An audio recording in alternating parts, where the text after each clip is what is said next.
नमस्कार साथियों, मैं आईएएस टीचर सचिन दीक्षित आप सभी लोगों का चाणक्य सिविल सर्विसेज के ऑनलाइन प्लेटफॉर्म पर स्वागत करता हूं।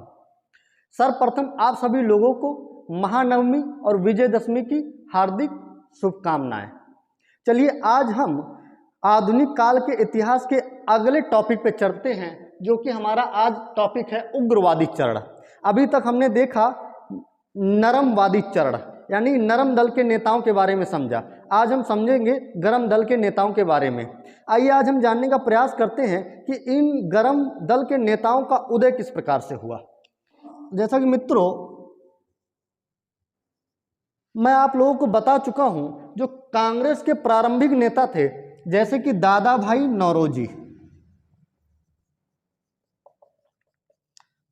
नौरोजी और रमेश चंद्र दत्त जैसे नेताओं ने ड्रेन ऑफ वेल्थ थ्योरी ला करके ड्रेन ऑफ वेल्थ यानी कि धन का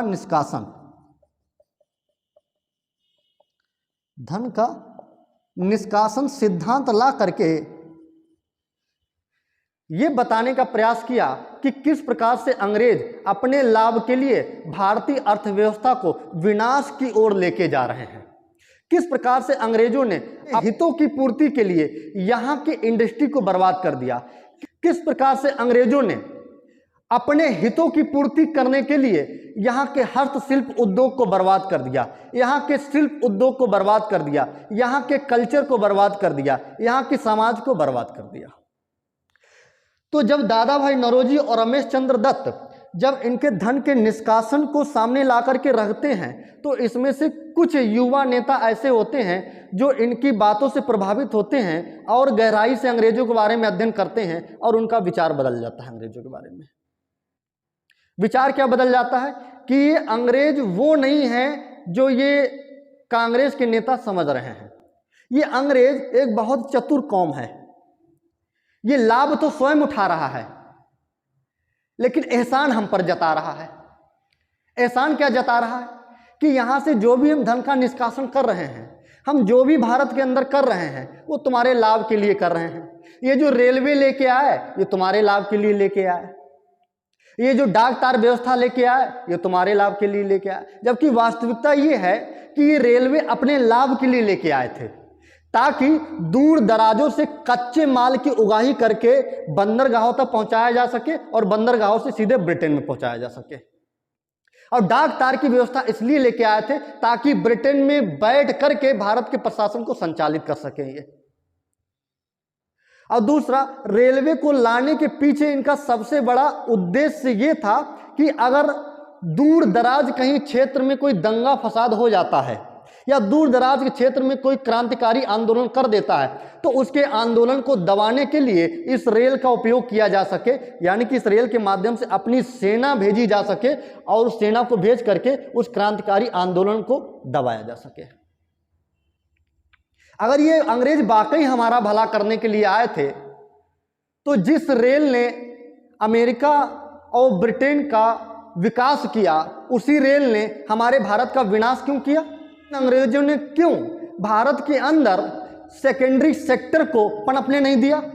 और बाकी ये हमारे हमदर्द बन के आए थे। अब इंडस्ट्रियलाइजेशन के लिए सबसे उपयोगी जो चीजें होती हैं वो होता है कोयला और लोहा, और दोनों चीजें भारत में प्रचुर मात्रा में थी। छोटा नागपुर के पठार में प्रचुर मात्रा में कोयला पाया जाता है, जबकि ब्रिटेन में ना प्रचुर मात्रा में कोयला है और ना लोहा है, फिर भी उसका इंडस्ट्रियलाइजेशन हो गया। फिर भारत का क्यों नहीं हो पाया? क्या विचार किया कभी आप लोगों ने?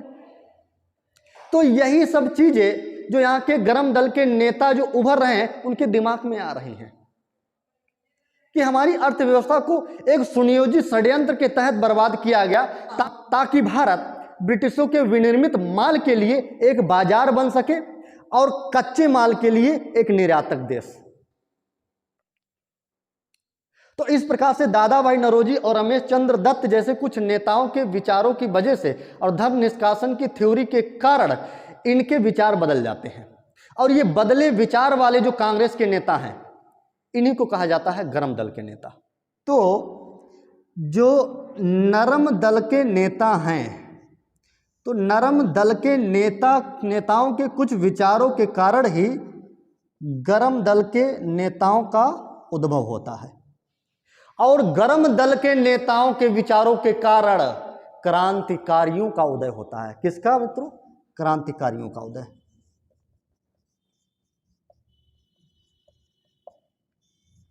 नरम दल के नेताओं के विचारों से प्रभावित हो करके गरम दल के नेता आते हैं। गरम दल के नेता में कौन कौन है?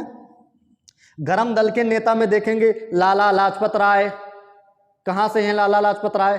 पंजाब से। बाल गंगाधर तिलक कहां से हैं? महाराष्ट्र से।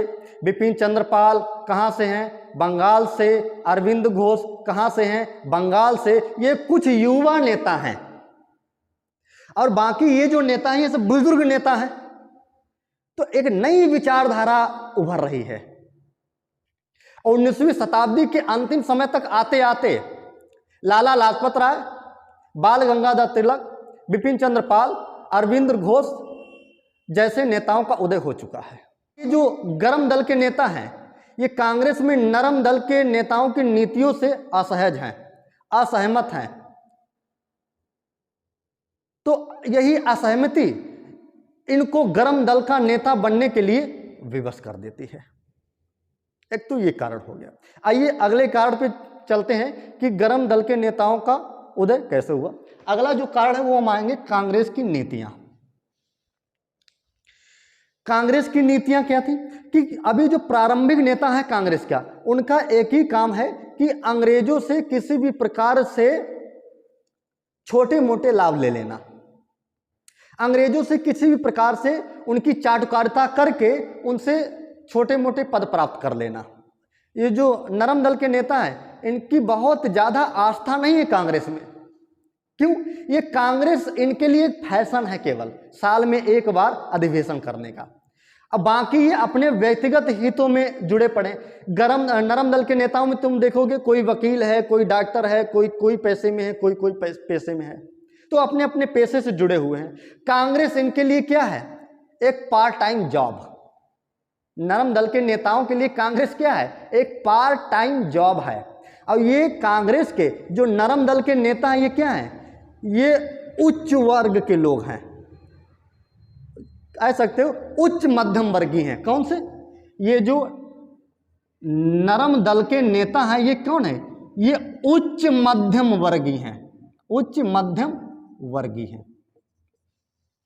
और जो ये गरम दल के नेता हैं ये कौन है?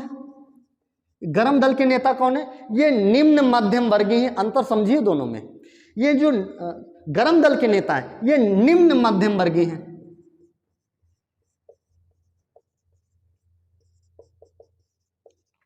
अंतर समझ में आ रहा है कि ये नीचे धरती से जुड़ करके आए हैं, ये ऊंचे से आए हैं।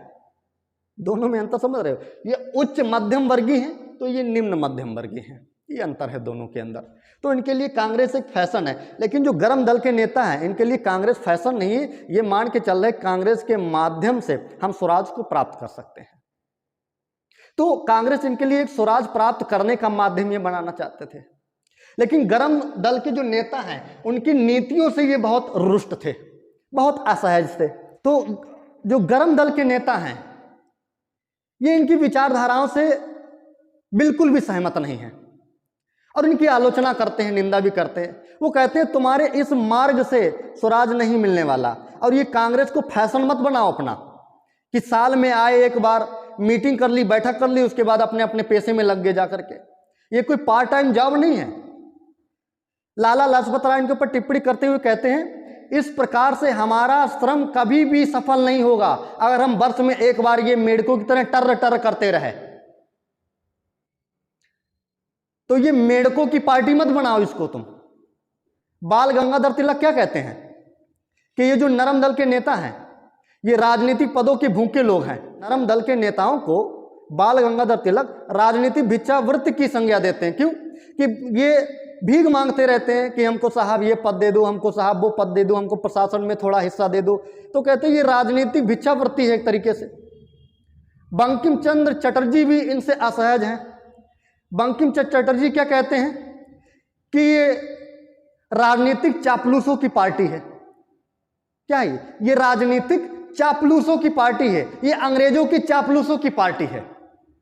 तो कहीं ना कहीं ये भी जो गरम दल के नेताओं का जो उभार हो रहा है, तो कहीं ना कहीं कांग्रेस की नीतियों के कारण भी कांग्रेस के अंदर गरम दल के नेताओं का उदय होता है। जब उदय होता है तो इनका उदय एक राष्ट्रवाद की एक नई दिशा लेकर के आता है, एक नई सोच लेकर के आता है। तुम देखोगे बाल गंगाधर तिलक भारतीयों को जोड़ने के लिए महाराष्ट्र के अंदर 1893 में गणेश उत्सव मनाते हैं। गणेश उत्सव क्यों मनाते हैं? ताकि भारत को एक सूत्र में पिरोया जा सके, राष्ट्रवाद की भावना को जागृत किया जा सके। आगे जाकर के देखोगे 1895 के दौरान यही बाल गंगाधर तिलक शिवाजी उत्सव भी मनाते हैं, शिवाजी महोत्सव भी मनाते हैं, और शिवाजी महोत्सव को एक राष्ट्रीय महोत्सव बना देते हैं ये बाल गंगाधर तिलक।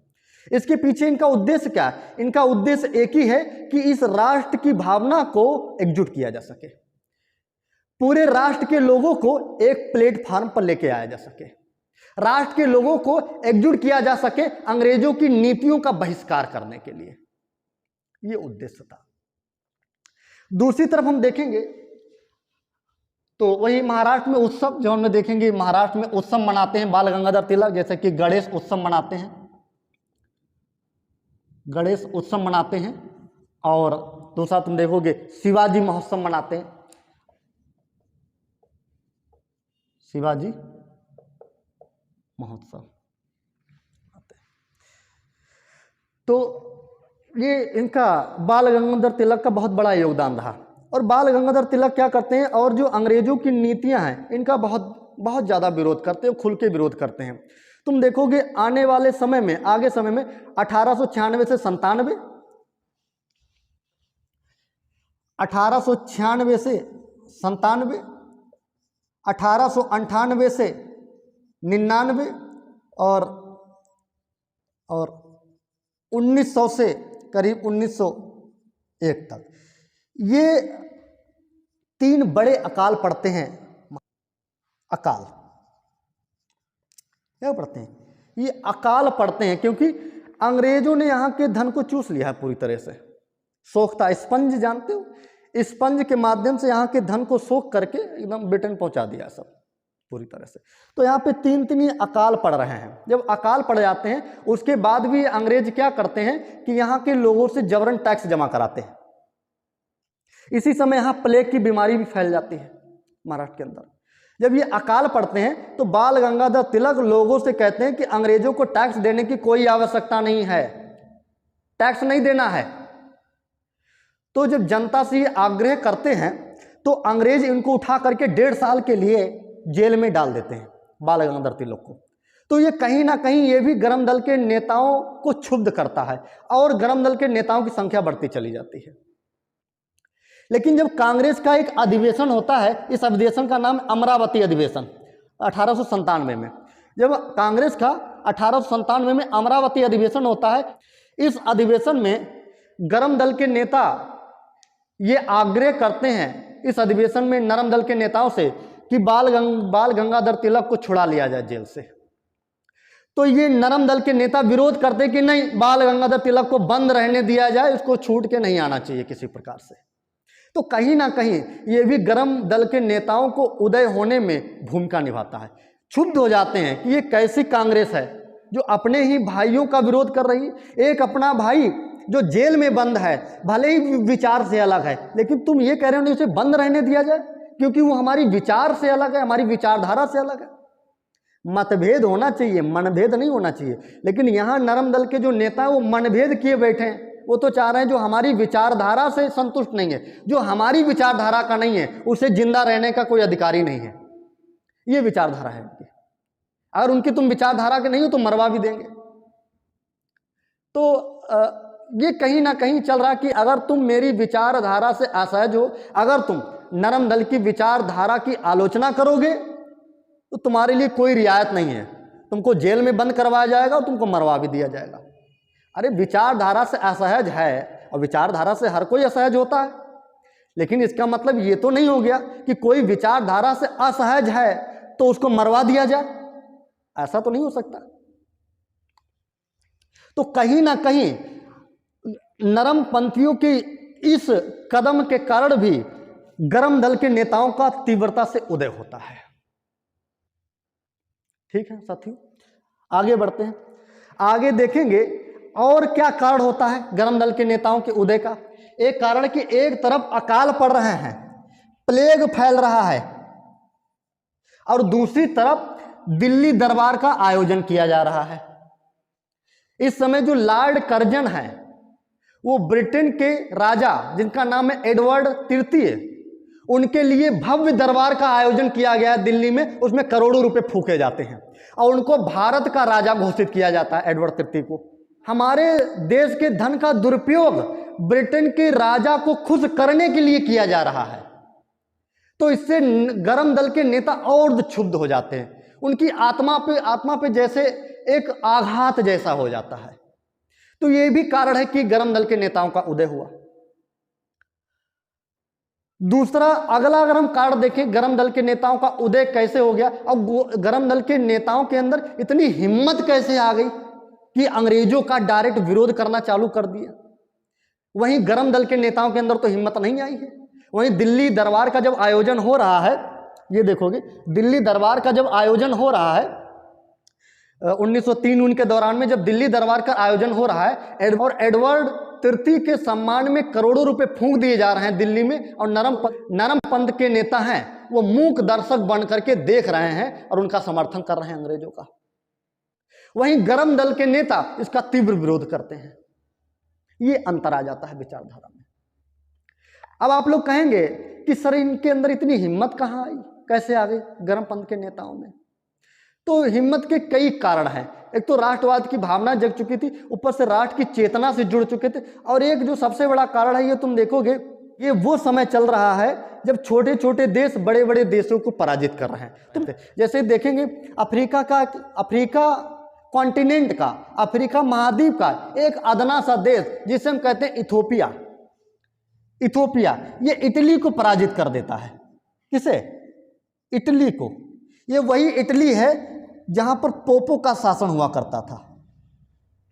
और 1905 में जापान जैसा छोटा देश रूस को पराजित कर देता है।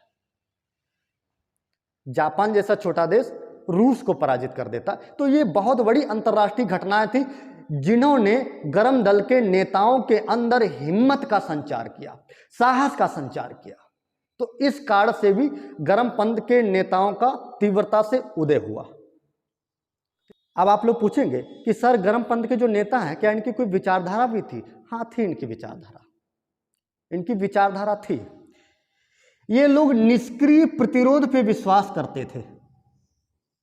किस पे? निष्क्रिय प्रतिरोध। अब आप लोग पूछेंगे सर ये निष्क्रिय प्रतिरोध क्या है? तो इनके दृष्टिकोण से निष्क्रिय प्रतिरोध है बहिष्कार और स्वदेशी। बहिष्कार का मतलब हो गया जो भी ब्रिटिश उत्पाद हैं उनका हम बहिष्कार करेंगे, और जो हमारे भारत के उत्पाद हैं उसको हम अपनाएंगे। भारत के बने उत्पाद हैं उनको अपनाएंगे।